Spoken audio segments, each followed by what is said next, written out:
We are back, guys, and man, do we have a lot to catch up on here. We start the episode off by talking about probably the only thing that a lot of people are tuning in to hear, the announcement from the Big 10 and the Pac-12 in which they postponed their seasons for 2020.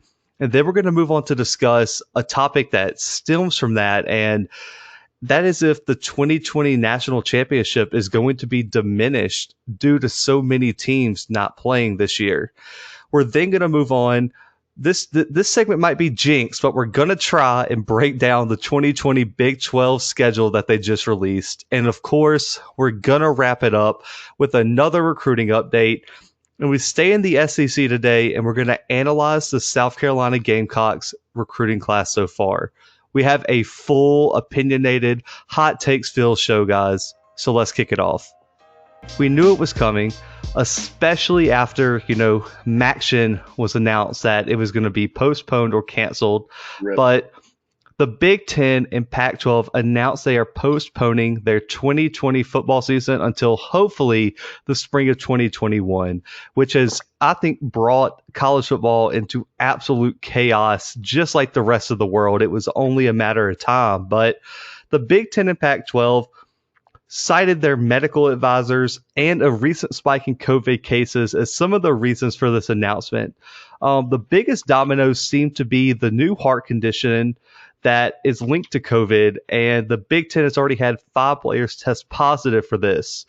The NCAA has already announced eligibility and scholarships will be protected from these players. They'll get an extra year of eligibility. And I think this situation has been complicated and really divided college football analysts, experts, players, coaches, everybody in the college football world. And as of today, just an update, the SEC, Big 12, and ACC are sticking together. They're going to play football this fall as of right now. But Brandon, I'll shift to you. Thoughts on this announcement, and do you think this is the correct decision? I have to say it's a pretty bold move by the Big 12 to stick in this one. I understand Oklahoma gets into the playoff every season, but they just can't make it to the national championship game, and so it's bold. Maybe the Longhorns are back for this year. I guess we'll find out. I don't know, man. It's crazy. It's starting to look more and more, and I know you don't want me to say this, Zach. It's starting to look more and more like there's not going to be college football this season.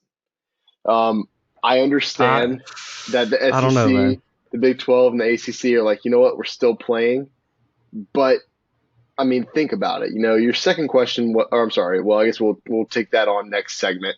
But I mean, I don't know. It doesn't feel right going on without, right now what's looking like it's going to be half of college football sitting out.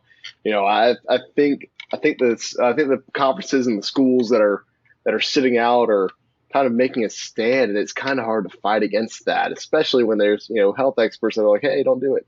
And I understand your argument, and I agree with your argument 100% when you say, well, these players are probably safer at the schools under the supervision that they get with the medical attention that they get. I agree with you wholeheartedly. I think it's a smart idea for these players to stay at school, for these players to not risk it going out into like the real world, to stay quarantined basically with their teammates. I think that's a good move. But I don't know. This season is definitely going to be an interesting one if it happens in the fall. And even if it doesn't happen in the fall, we still get spring football is what it's starting to look like. So as long as I get football at some point, I'll be okay, I think. I love how you said, like, you understand my argument. I just gave the intro to the segment. I didn't even say anything yet. But, like, I can read minds. I can read minds. I feel like you and any of our consistent, dedicated listeners knows exactly where I'm going to go with this. Right. I think they know what side I'm on, especially if you follow me on Twitter. Like, I'm pretty vocal about it. But or if you just follow our Twitter account, which is just Zach's second Twitter account. Because that's true. That's very true. B-Dub, you got to step up on your Twitter game for the Bluebloods here. Well, you've been slacking. I lost the log out, and so. Excuses on air, live on air. B-Dub coming with the excuses. Go follow at B-Dub from the Hub for real sports takes. Oh man, but Brandon, I'm going to start with this. I think this is something that everyone can agree on outside of the Big 10 and Pac-12. I don't feel like this, like they disguised it as this, but do you really think the Big 10 and Pac-12 did this to quote unquote protect the players? Um, 100%. I mean, what else would it be? Well, you don't think the We Are United movement, the lack of waivers to free the universities of any long-term responsibility, that you don't think that played any part? Well, yeah, probably. I mean, because I don't. So before you get on my case, I'm going to make a very probably controversial statement here. I'm going to back it up with a little bit of facts. I don't think it was for the players' protection. I just think the schools didn't want to take the proper steps to protect their players appropriately. So you think this was out of laziness that they're like, you know what, next season? A thousand percent, Brandon. When did coronavirus break out? March, late February? That's okay? It's been around for a while, but that's when it really hit. About the time the NBA shut down is when everything just went haywire with this virus. You're telling me you've had over half a year to get protocols together to do the proper research on this virus, and the best you could come up with is like, hey, we had all this time. We're going to test them once or twice a week, but like we're just going to cancel the season. That's the best you got for me. And then like they're going to say, well, there's still a lot unknown. Well, yeah, there's a lot unknown, but like you haven't done anything to give me any hope that you're going to have any control of this anytime soon. And that's just those conferences. I mean, now the facts I wanted to bring is they cited that heart condition, and I'm not good at saying these medical terms, as we all know. I can barely say players' names. Zach is not a doctor by any means. Hey, soon to be, maybe not like a doctor, but it'll be Dr. McKinnell eventually. But it's a PhD. That's different. But it's myocard something, and yeah. And they cited that heart condition as their main reason to cancel, right, Brandon? Especially the Pac-12. The Pac-12 hammered in that heart condition. Right. And said that they weren't testing for it. Like, how do they know the effects? How do they know if the kids are going to have it? Did you know the SEC already had a protocol in place where Auburn, Bama, LSU were already testing cardiac conditions for players since the start of this quarantine? No, I didn't. If a player tested positive before they were able to return, the SEC schools would give them an EKG, blood test, all this stuff to make sure everything was okay in that area. Good on them. That's so okay. I did not know that. And so then the Big 12 released their new protocols today. Players are going to receive EKGs, troponin blood test, an echocardiogram, and a cardiac MRI after exposure, or if they have it, just to check for all this stuff. And I believe all the players are going to get it first off, just to make sure there's no one who might have this already, because you can get it from other viruses and stuff like that. So you're telling me these two conferences already had this in place or are getting this in place now, and the Big 10 and Pac-12 couldn't get that together? I mean, they probably could have, but Zach, do you really think this will prevent it like 100%? Well, you can't. There's nothing in the world that's going to prevent it 100% of the time. No, and I think that's why they're being extra cautious, and they're saying, you know what? I don't think it's laziness. I think they're taking precautions to protect the players. I mean, come on, we're not paying the players. We can at least look out for their health while they're playing. But we're not paying the players a salary, but they're getting better medical care than anywhere else in the country. I mean, fair. Outside of maybe government officials and like CEOs, is anyone else in the country getting tested more often or have more access to medical care than these athletes? Maybe, I mean, I don't think the NBA is doing EKGs and stuff for players. Yeah. And some of these players come from families that don't have health insurance. And so the Pac-12 canceled their season. Well, Stanford came out today. They're sending everyone home for the fall semester. Yeah, I mean, precautions. Yeah, and you're telling me that these the regular student's a whole different case. We're not a I don't even know what kind of podcast would talk about just normal college life, but you're Just telling me, college podcast. yeah, are you telling me those Stanford athletes are getting better medical care just being sent home? No, you're right. And if you're sending all the students home, is there a better bubble than an empty college campus? No, well, good point. That might be better than where the NBA bubble is. I don't know. Disney World, that's pretty sick. Yeah, I don't know if are they allowed to go to like are the parks open at Disney World? They are open at Disney World, actually. Okay. I'm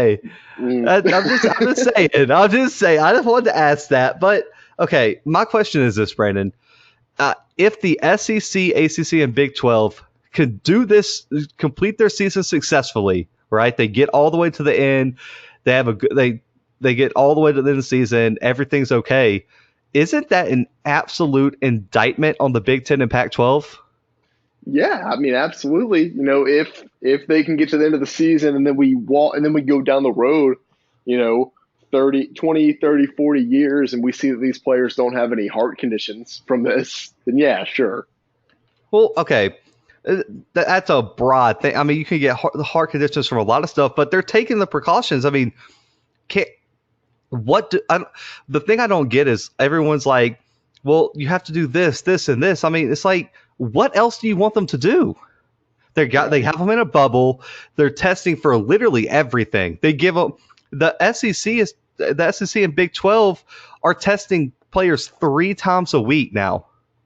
Right. Can you be any safer? Do you want to test every 3 hours? I think MLB is. So I mean, we could, I guess. I mean, and listen, as a player, as a fan, as a recruit, you have to look if this is pulled off. And that's why I'm saying, like, what was the real reason you postponed? Because I'm not saying that the SEC, ACC, Big 12 won't postpone, but what I find weird is the timing of their announcement. Well, okay, that's a good point actually, because why do it now and why not do it like in the middle of the main spike of coronavirus, right? Right, and I mean, right now, nothing has really changed about coronavirus. And Brandon, they released their schedule last week. What changed in 4 days to go from, hey, we're going to put all this work into a schedule to we're just going to not play football? I'll tell you what it was. They decided they wanted to break Brandon and Zach's little hearts is what happened. I could care less about the Big 10 and Pac-12. Give me SEC football. Give me SEC football. Coming from I don't gamble, but I understand gamblers. They care. Well, yeah. I mean, so the thing that gets me is I think this is going to really, really hurt the Big 10 and Pac-12. I mean, especially in terms of recruiting. Right. How in the world do you recruit players now? When the SEC, Big 12, Pac-12, not Pac-12, ACC are saying, hey, these conferences, instead of taking all the precautions and taking the steps and fighting for your right to play, they just canceled on you. We did this, and this for our players, and that's why we're a better option for your kid than Ohio State is. Well, because I think on the flip side, you could say, hey, by canceling, that was the biggest precaution you could take. Well, the parents are coming out, Brandon. There's a whole movement right now going on where Big 10 parents are telling the Big 10 that they're doing their kids wrong and that they want their kids to be able to play. No, I mean, I understand. I'm playing devil's advocate here because I mean, there are people who have the perspective that, hey, the best thing you could possibly do right now is send these kids home. Oh man, yeah. I've made it clear that like I think these players are safer on campus being quarantined with their team. But I mean, you have to understand both perspectives. Oh no, I get it to a point. It's just like the why now is really just bothering me. And if this season goes on without a hitch, there will be positive tests, guys. Don't get me wrong. There will be players test positive, but if it's handled appropriately, protocols are followed, all this, could Larry Scott and Kevin Warren really be looking at their job security? Yeah, I If mean, if the Big Ten, if Ohio State walks up and says, "Hey, did you just see how these three conferences went through, played, and you just cost us a chance at the national championship?" right. Then what? And for me, Brandon, 2021 is going to be a key. So this is what's bothering me. If three Power Five conferences play this fall, have a proper build up for the next season and all that, won't these two conferences be at a huge disadvantage? They're going to be a disadvantage in recruiting, conditioning, scheduling, scholarship limits because all these players get more eligibility, but their spring camps are pushed back till August. But that's when these SEC, ACC, Big 12 programs are going to be ready to play. That's true.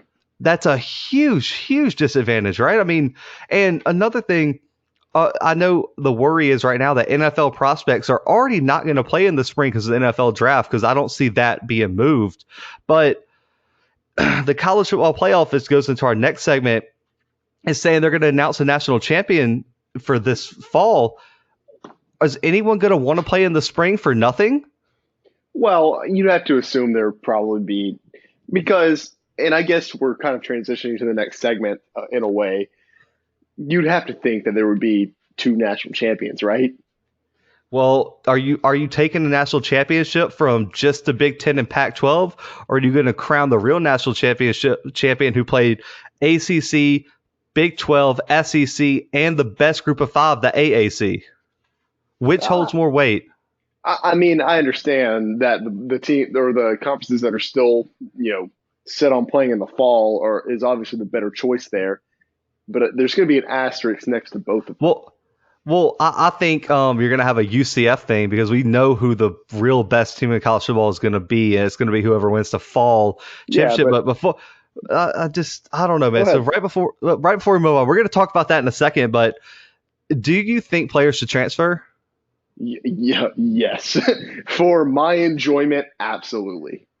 I think if the NCAA announces you can transfer freely this year, all hell is going to break loose. The transfer portal might crash. I want Justin Fields back to Georgia. That's what I was saying. That would be, you would have JT Daniels, Jamie Newman, Justin Fields all competing for a starting job. Right. What all of we got 2 5-stars and a 4-star. I mean, that would be amazing. And you're saying, well, where would they transfer? Like, how many teams need a quarterback or this or that? I think a lot of teams would take Justin Fields over their starting quarterback. Right. Outside of who? Trevor Lawrence at Clemson? I think that Pro Football Talk the other day on Twitter tweeted out a picture of Justin Fields in an LSU jersey, and LSU fans were like, "No, we're with Miles." Look, I love Miles Brennan. Everyone knows I love Miles Brennan. Before the start of last season, I was like, let's give Miles Brennan a shot instead of this Joe Burrow kid. I'd take Justin Fields over Miles Brennan. I don't know. Who would it? Like, who would it? Seriously, go look at that tweet. I'm going to send it to you right now because every single LSU fan in their mentions would not take him. That's outrageous. I mean, and I the thing that I thought was sobering for me was when Joe Burrow was like, I'd be looking for a job if they would have canceled the season last year. Right. Yeah, and if I'm a player, I mean, who is a potential breakout player from the Pac-12 or like Big 10 that like maybe can make that jump? I mean, you could have someone like what's his name? Tanner Morgan at Minnesota. Right. He was a dark horse Heisman candidate. If he goes to a different school like Miami, well, I guess Miami has a better quarterback now, like Florida State, that could be a dream come true there, and he could explode and make Florida State a better team. I mean, there's so many players in those two conferences. I mean, Kayvon Thibodeau, Javon Holland. We've talked about both of them. Don't you want to see them play this year? And how amazing would that be if, let's say, Javon Holland picked LSU? You have Derek Stingley and Javon Holland now on that back end? Let's do it. I'm all in. Or even Keaton Slovis. Get Keaton to the SEC. Oh, let's do that. I want him to go play for like Vanderbilt because they instantly are better. No, please don't do that. But for me, Brandon, to wrap this segment up, I just thought they made a premature decision, and until these other three conferences hit a wall or cancel or something crazy happens, I think this decision is going to look worse and worse each day. I mean, they keep citing reasons for their postponement, and this is what makes me mad. They keep citing all these reasons, and these other three conferences are coming back with rebuttals where they're handling it. They have better testing protocols. They have enough tests for, however, because Jeff Braun Purdue came out and said, well, I don't think we had enough tests. Nick Saban came out and said, we have enough tests to test every single one of our players for every day for the end of time. That's crazy. And in the heart condition thing, they've been testing for it. I mean, the SEC, ACC, and Big 12 might be canceled. It's still a possibility, but the fact that they're fighting this and not trying to be first or not trying to virtue signal with this whole decision, I think that's what is the difference. And I'm really, really hoping these three conferences stick together here. Yeah, honestly, I do too. Now, the Pac-12, I could see them wanting to do this as like a, hey, let's quit talking about the players' rights thing for a little while. But the Big Ten, the Big 10 had their own We Are United movement. It didn't get as much stuff that they canceled the season like right when that came out. They said you want to be treated like a person. Nah, I'm playing now. But we out.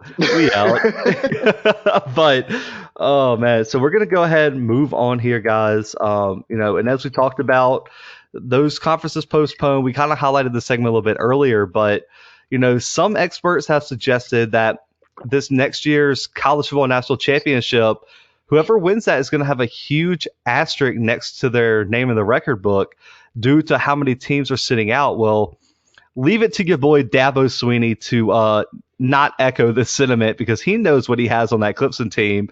And he said that whoever wins the championship this fall is the true champion, and that these teams can't control these other teams and should just control what they can control and go out and win.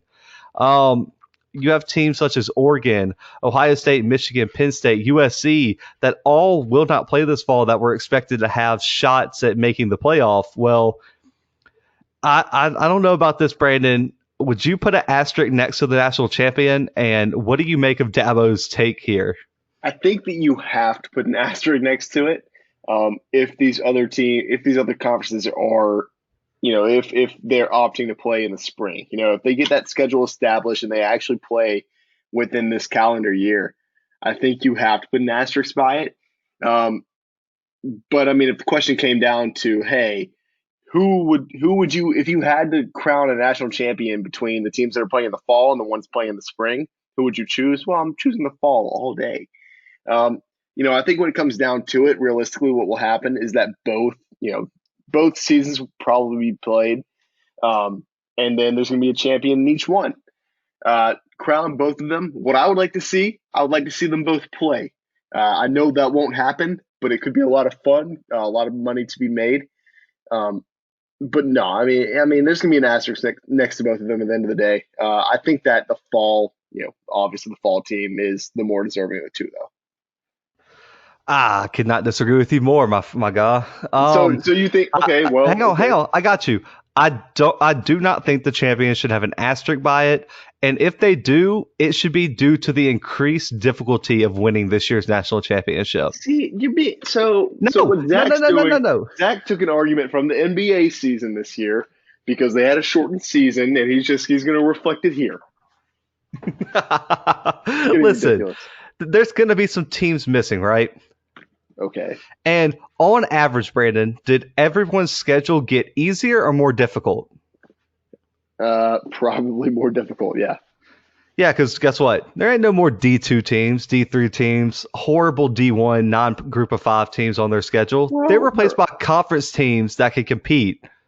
Right. And they're going to offer more threats than a scheduled opponent. And the increased difficulty comes from, yes, the uncertainty of COVID, but you had no spring practice. You had almost no summer practice. You're going to have players missing games for COVID. You're going to have no fans. And there's a lot of logistical seasonal issues that you usually don't have to deal with. And teams are dealing with opt-outs. Almost every team in the country is probably going to have at least one player opt out. Right. And That's a huge thing. And listen, I don't want to be this guy, but Brandon, we're going to play a little game here, okay? Okay. Can you name the last Big 10 or Pac-12 team to win a college football playoff game? Come again? Can you name the last Big 10 or Pac-12 team to win a college football playoff game? Ooh, that's going to be tough. Ohio, well, yeah, probably Ohio State, right? Yep, when they won the national title all the way back in the day. 2014, yeah. They should have won this past year, by the way. They weren't going to beat LSU. They weren't going to beat LSU in the Natty, though. No, I don't think they would have, but I think they would have. I think they should have won the semifinal. Probably, yeah. If it was ruled, I'll give you that. Like it should have been. I'll give you that, but I'm not bitter. I didn't lose any money on it. And the funny part is that's one that also was against a Pac-12 team in Oregon that Ohio State beat for the national title that year with Marcus Mariota. But I just want to highlight. Okay, these are going to be some lowlights for you, Brandon.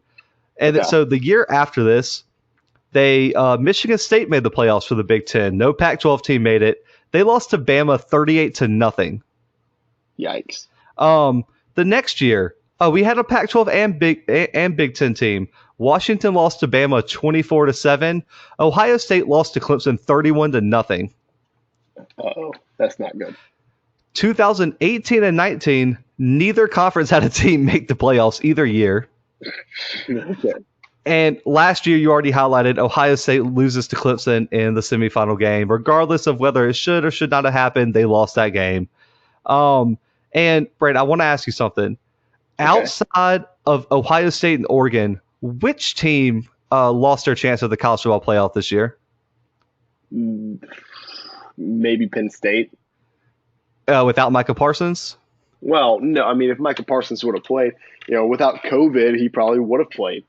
Yeah, no, without COVID. But I'm just talking about if they go on COVID with the opt-outs and everything like that, Penn State might have lost 3 games without Micah Parsons. No, that's true. To be honest.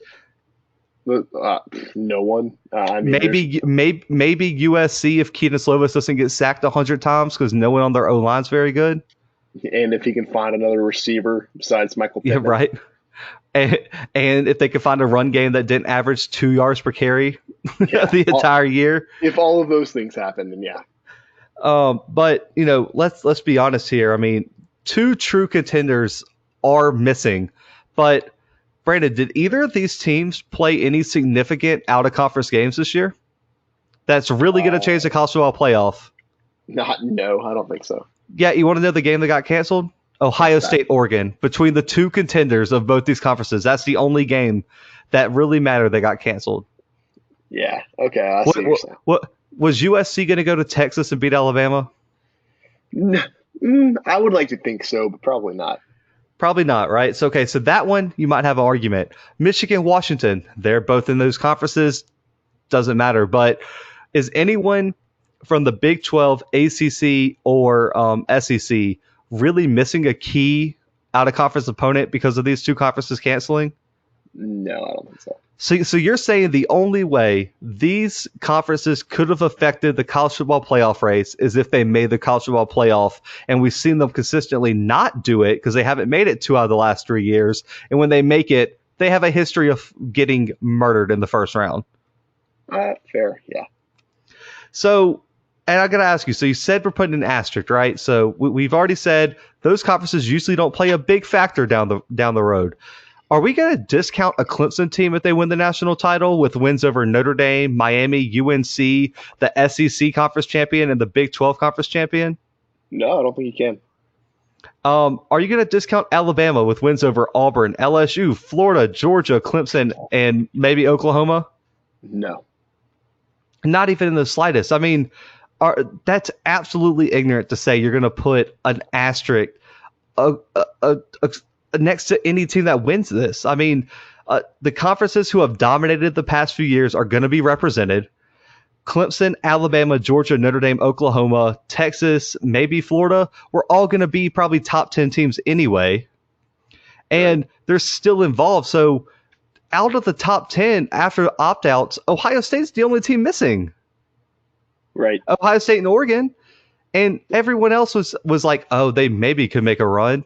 But let's be honest here. I mean, Okay, this is gonna piss some people off. I know it is, but I've been holding this in, Brandon. Like, this is those type of things that make you mad. You're just like reciting them in the mirror. And you're like, I'm gonna get you one day. Like, I love watching morning sports shows on Fox Sports. I love Undisputed. I love The Herd, all that stuff. I like listen to it while I'm at work. Gross. But since they have contracts with the Big-10, they piss me off so much because the only reason this narrative's out here, Brandon, is because Ohio State's not playing. If Ohio State played in the ACC and then the Big-10 and Pac-12 opted out, I bet money not a single soul would say a damn thing about there being an asterisk. Okay, so two things right here. We don't mention Colin Cowherd's name on this podcast. Never again. That's your first strike. Your second strike. I lost it. I got so caught up with the Colin Cowherd hatred. But you're warned, Zach. Listen, Brandon, can we agree that some of the media, especially from the Midwest, out west, or I would say is anti-SEC football, or let me say this, anti-Southern football with Clemson included in that? Well, yeah, probably. You hate the winners. Everyone who's not a winner hates the winners. Right. And the reason they're out here discrediting this, saying there's going to be an asterisk, is because have you seen the map of states with programs playing this year, Brandon? Yeah, it's mostly just like the Southeast and like East Coast. It's like Texas and then just like the Mason-Dixon line. You just draw it across. Those schools are playing, and there's a few up in like the Northeast, like because you have schools that like Syracuse that are in the ACC that are playing, but it's mostly Southern schools. And what they're worried about, I think, this is all just me ranting here. I think this furthers the narrative that Southern football is just better than other places. They dedicate more resources. They're willing to do heart tests. They're willing to have unlimited tests for their players. They're willing to do whatever it takes to play college football. And I think it just pisses people off. I really do. And it makes people mad because they're like, they always push like Ohio State could be any, like, Brandon, I know I sent you this. The Ohio State would be like a 14-point favorite over every single SEC team except Alabama. Right. That's nuts. Outrageous. Yeah, dude, I'd make so much money. Well, gamblers would make so much money this upcoming season. And Brandon, on this, I'm not going to say which show, but on Fox Sports, I heard this argument. Thank you. I appreciate it. I heard that the reason college football isn't above other sports like the NFL, NBA, stuff like this, is that this sport is a regional sport. Okay. And it's because they said the SEC dominates and everyone else doesn't have a chance. And it's like, is it the SEC's fault that your school's not coming and recruiting the best states? No. And this person argued for decreased scholarship limits because they feel like the SEC is hoarding talent, and the ACC with Clemson, sometimes Florida State, Miami.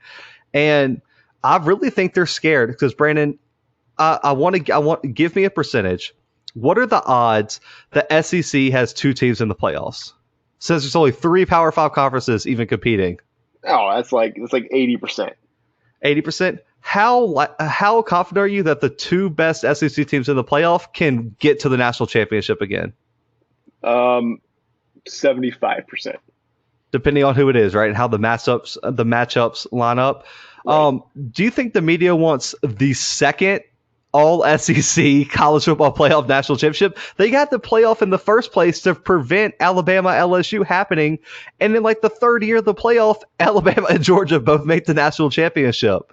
Right. No, I mean, right. And I really think if it wasn't for Ohio State and some of the hatred toward Southern college football, this asterisk narrative wouldn't even be out there. But it's just people who are mad that it's going to come down to probably to these Southern schools, and they're going to claim a national championship, and then they're going to look at all these other schools and say, oh, look at you didn't play because you were stupid, and now we're better than you, and we have a national championship. Right. You didn't play, and stupid. I really think that's the whole key to this, and so that's my long-winded rant about why we should not put an asterisk by this national championship. Well, Zach, I will say thank you for censoring his name on our podcast. But yeah, I mean, yeah, that's really all I have to say. I appreciate it. Fair enough. Fair enough. But guys, we're gonna go ahead, move on here. Third segment of the day. And listen, Brandon, I mentioned this earlier. This might be a curse. We cover the Pac-10, the Big Ten, and the Pac-12. They both get canceled. Um, There's a reason we haven't and talked about a certain three-letter conference. yeah, I told y'all SEC was coming. Yeah, we're gonna put the Oh, Big 12 first, just to test out to make sure we're not jinxing anything. But we're gonna forge on here for the Bluebloods family here. I know you guys are looking forward to this. We're breaking down the new Big 12 schedule. Again, we're not making official predictions. We're just gonna break down the schedule about who has the easiest schedule, hardest, etc. But Brandon, I'm gonna start with you. Which team has the easiest schedule according to the newest Big 12 update? well, okay. So I will say this is a little bit different than the last one that we did, and maybe the one before that, because in the Big 12, every team plays each other at least once. That's So it's this was so hard. I'm it not gonna had lie to you. I agree. it had to come down to home and away games. And so, in my honest opinion, the easiest schedule, and I think it's like by far, is Oklahoma, right? Because they get the team they lost to last season. They get Kansas State at home to open the season. You move on a little bit down the road, they have to play Texas at the Cotton Bowl. It's still a home game for them. That is the one. What do you call them? The one neutral site game that Zach might actually Yeah. agree with, because this game's kind of like really actually in the middle of these two schools. I understand it's in Texas, but Austin's kind of like South Texas, and then Oklahoma's right near. It's not that far from Dallas, so there's that one. So it's not a true disadvantage for Oklahoma in that game. Plus, they're the home team. They get Oklahoma State in Norman. That's a home game too, and then they get Baylor to end the season at home. It's like any difficult game that they could have had, I guess, besides Iowa State, which could be difficult sometimes, depending on the season. They got all these games at home, so like they really don't have a lot to worry about this season. Plus, they're Oklahoma, so I mean, I think their biggest game is going to be that Oklahoma State game. I think Zach can reciprocate that, and they get that game at home. I understand there might not be fans there. There might not be a lot of fans there if there are any fans there, but it's still a home game. They still have to walk up the road to the stadium to get to that game. I like that. I like that pick. I didn't go with Oklahoma. I thought about it. They're probably going to be one of my honorable mentions. So I'm glad you broke that down for me. But I went with Iowa State Okay. as the easiest schedule. They're going to be a dark horse. We've talked about Brock Purdy on here. I really like their head coach, Matt Campbell. This team's going to be sneaky, but they get big breaks in their schedule, and their games are in the perfect location as well. I mean, they get Oklahoma at home week 2. Here's why that's a big break. Iowa State's returning a lot of pieces. Oklahoma has a lot of young new pieces. So Iowa State gets to put Spencer Rattler in a dangerous away environment, and they already have a pretty good, tough, hard-nosed, stingy defense to really test that Oklahoma offense. So we saw them last year almost upset Oklahoma on the road late in the season. So I think this is a really good break because they get Oklahoma before they gain confidence and experience, and they get to test that young team and that team's first ever road test. So Right. that's a huge reason why I picked it. And they do go on the road to face Oklahoma State, but they get a bye week right before that game. So that gives them some rest and stuff like that. And then after a tough game against Oklahoma State, they get lowly Kansas, which is not probably going to be very good this year. So They're it's going a to be trending perfect, upwards. it's going to be turning upwards, but it's a good rebound game after playing Oklahoma State. And they get a second bye week after a tough stretch of Kansas State, Texas, and West Virginia, but they get 2 of those 3 games at home Right. as well. And the thing that really benefits them, Brandon, I don't know if you notice this, Iowa State never plays more than 3 games in a row. Yeah, that's true. So they get to play 3 games, get a bye week, 3 games, get a bye week. And so that helps with injury and fatigue where some other teams have 5 game stretches they have to play in a row. So I think Iowa State's a real team to watch down the stretch here due to how their schedule sets up for them. Yeah, that's fair enough. And I don't know about you, Brandon. I had Texas Tech as another one of my honorable mentions. Um, One, because they get Texas week 1 at home and Oklahoma week 6 at home. And their 4-game stretch includes most of them at home. And they only play one pair of back-to-back road games, and they get a bye week right after that. Yeah, you're right. And I know you probably agree. Texas Tech's probably not going to compete for the Big 12, but the schedule's not going to be the reason why. No, I mean that was never going to be the deciding factor for Texas Tech. Yeah, but so Brandon, hardest schedule here. I know there were a few that like it was tough for me. I had 2 that I really had a tough time picking which one was number 1. Right, and so I'm gonna have to go with West Virginia here. Oh, not even one of my 2, but go ahead. Well, Go okay, ahead. so it's not for a conventional reason. It's because they are in West Virginia and they're going to Big 12 country this entire schedule. If you look at their schedule, I know the one the Pac or the Big 12 released at least. They signified home games with a gray block and away games with a white block.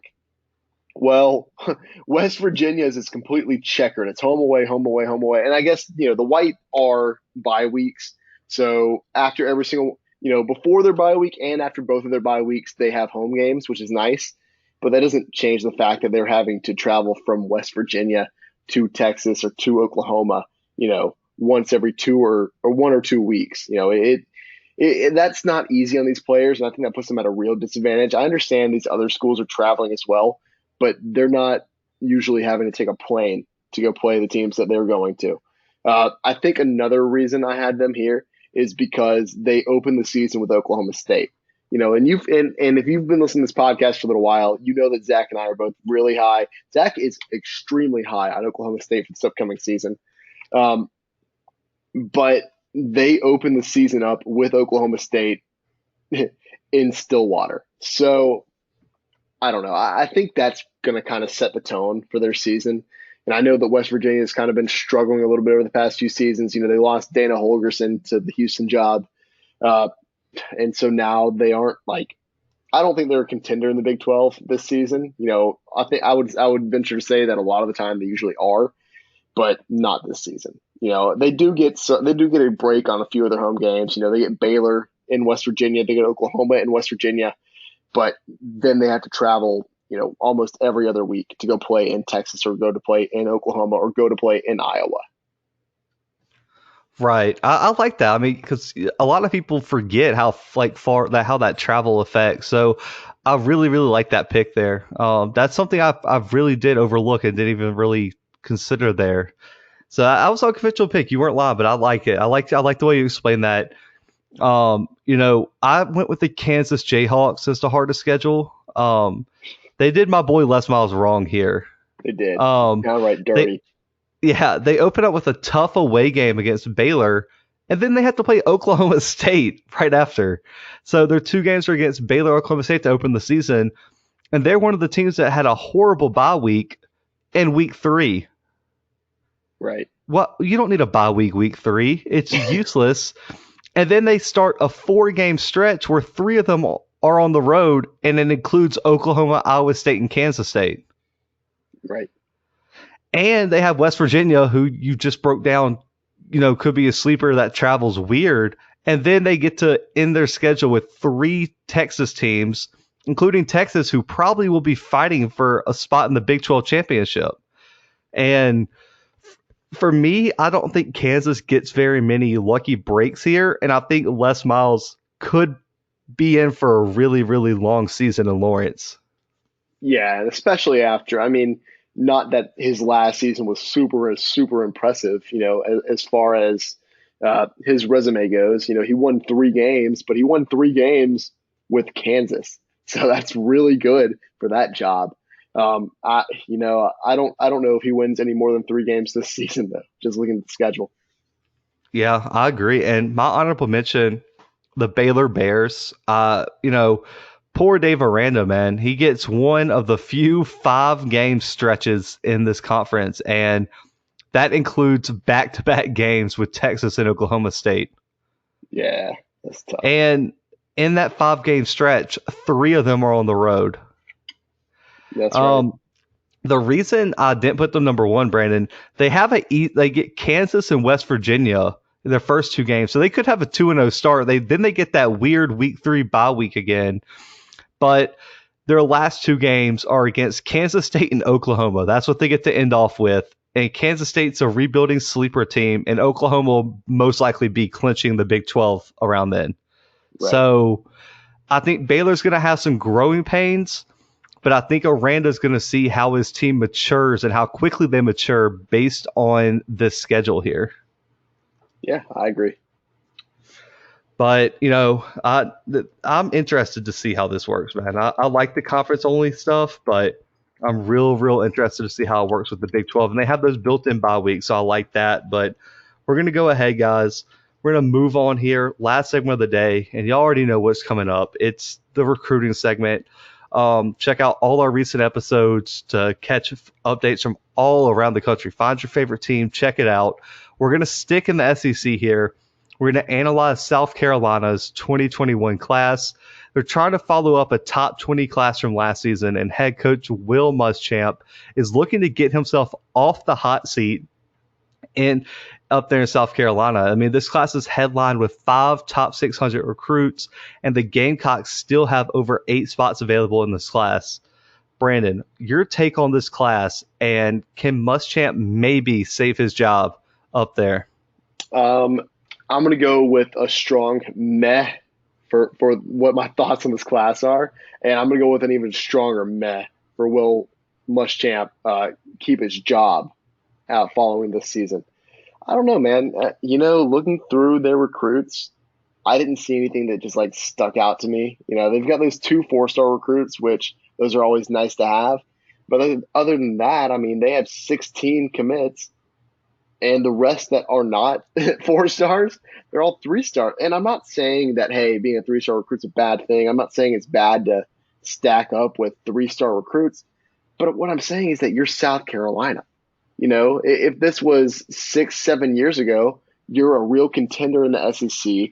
You're fighting for that conference championship, that division championship especially, every single season.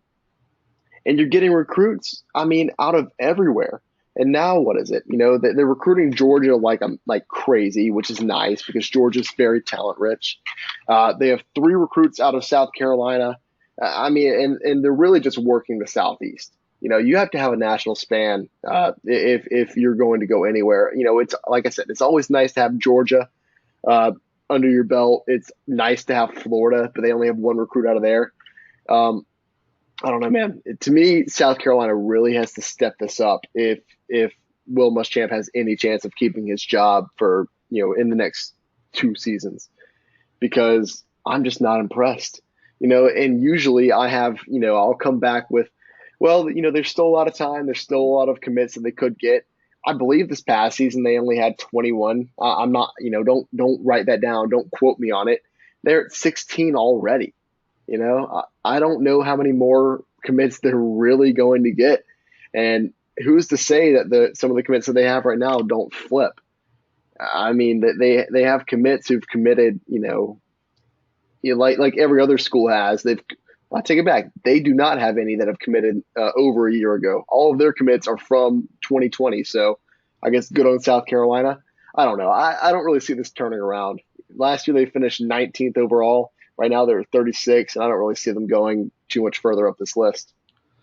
But last year was a lot of Jordan Birch. That to get that caliber of a player really helps your recruiting class. Yeah. You take Jordan Birch out and replace him with a 3-star, that class might not be top 30.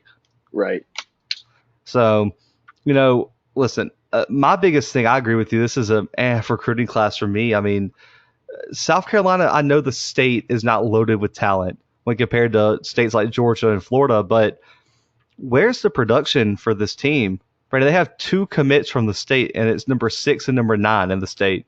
Nice. And I know what people are probably thinking, listening, where they're saying Clemson's in that state, so they have it locked down. Well, no, they don't. Clemson doesn't have a player from South Carolina, not in the top 10 at least. That's crazy. Florida, Florida State, North Carolina, Louisville, Wake Forest all have a top 10 recruit. And that's not good when players are being poached by states that aren't even neighboring them. I mean, Florida's not neighboring South Carolina. What are you doing? How are you losing them to Louisville? Right. Come on, man. It's just for me for to be at the state school and to not have any of the top 5 recruits in that state. That's my. I mean, when's the last time Alabama or Auburn didn't have a top 5 player in the state of Alabama? Never. How about LSU? Well, LSU's different because it's only school in the state, but that matters. But I mean, That was kind of rude. Let's take Florida. I mean, everyone recruits out of the state of Florida. When's the last time Florida didn't have a top 10 recruit from their state?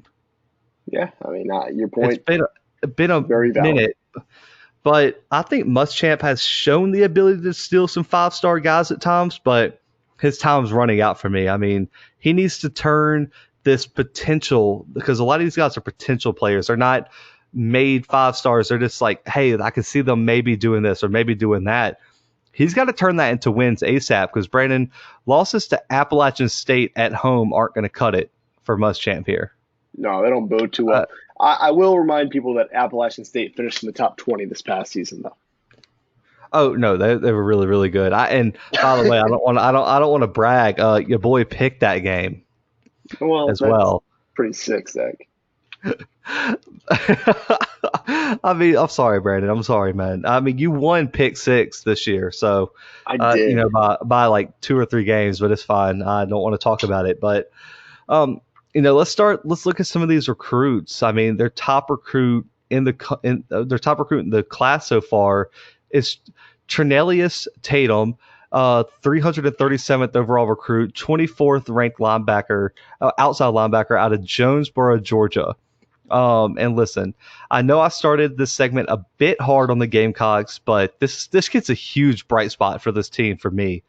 I think he needs to add a bit more weight, but he already has the frame to play linebacker in the SEC. 6'2", only about 210, but I think he can get bigger.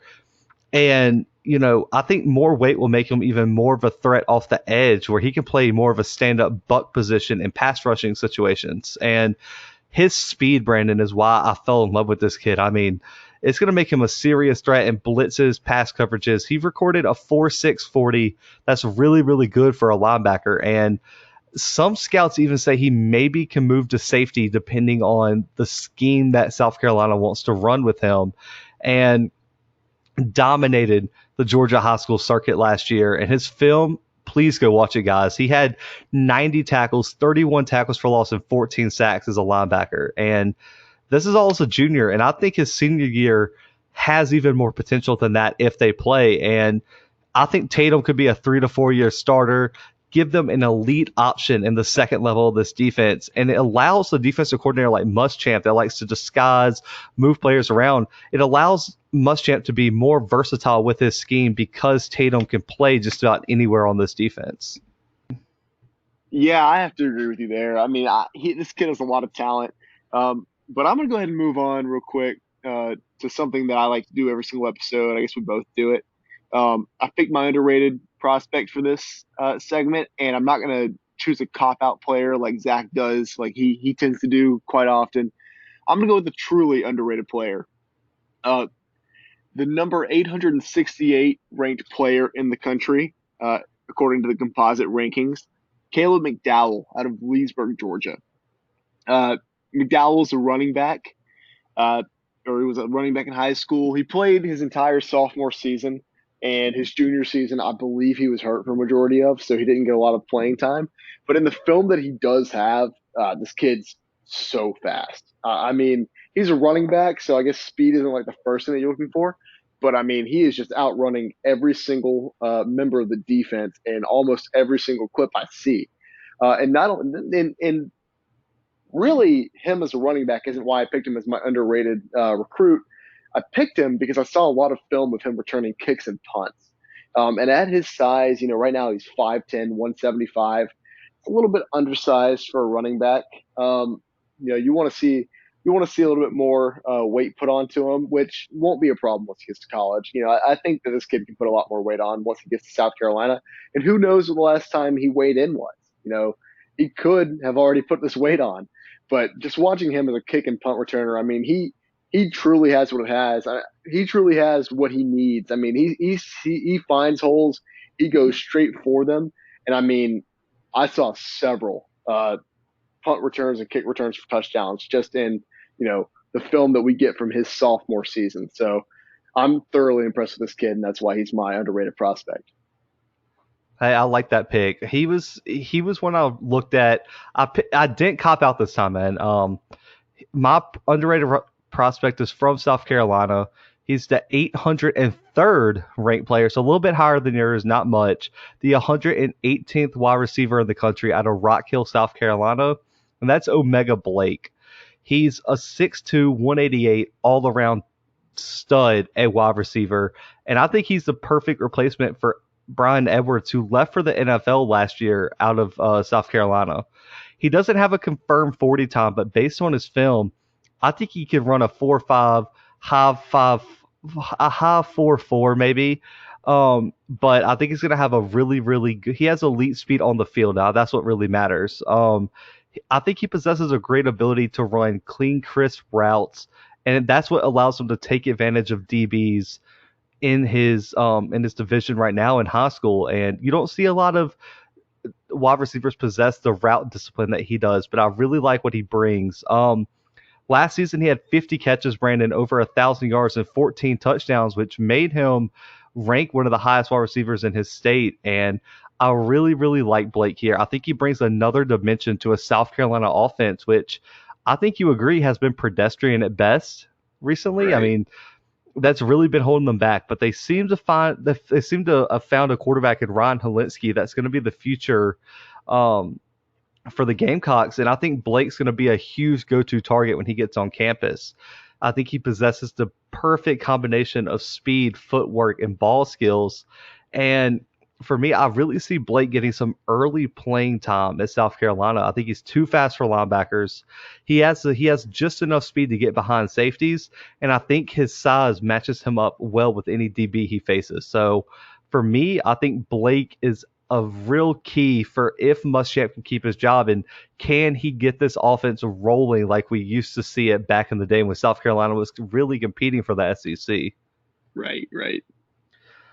But guys, that is a wrap on this episode. We came a day late. We had some things come up that we got you guys an episode, and we had a lot of breaking news. I know you guys were dying to hear our opinions on it. We appreciate all of you guys for listening, man. The Bluebloods family out there is awesome. Instagram at the _Bluebloods, Twitter at the __ Bluebloods, Facebook at the Bluebloods Pod. You can find us at our website too, thebluebloodspod.com. Find us on YouTube, the Bluebloods CFP podcast. Y'all know all that. But guys, keep subscribing, rate the podcast. We love you guys for that. Keep listening. We'll keep dropping episodes. Y'all know how it goes. But for right now, we out.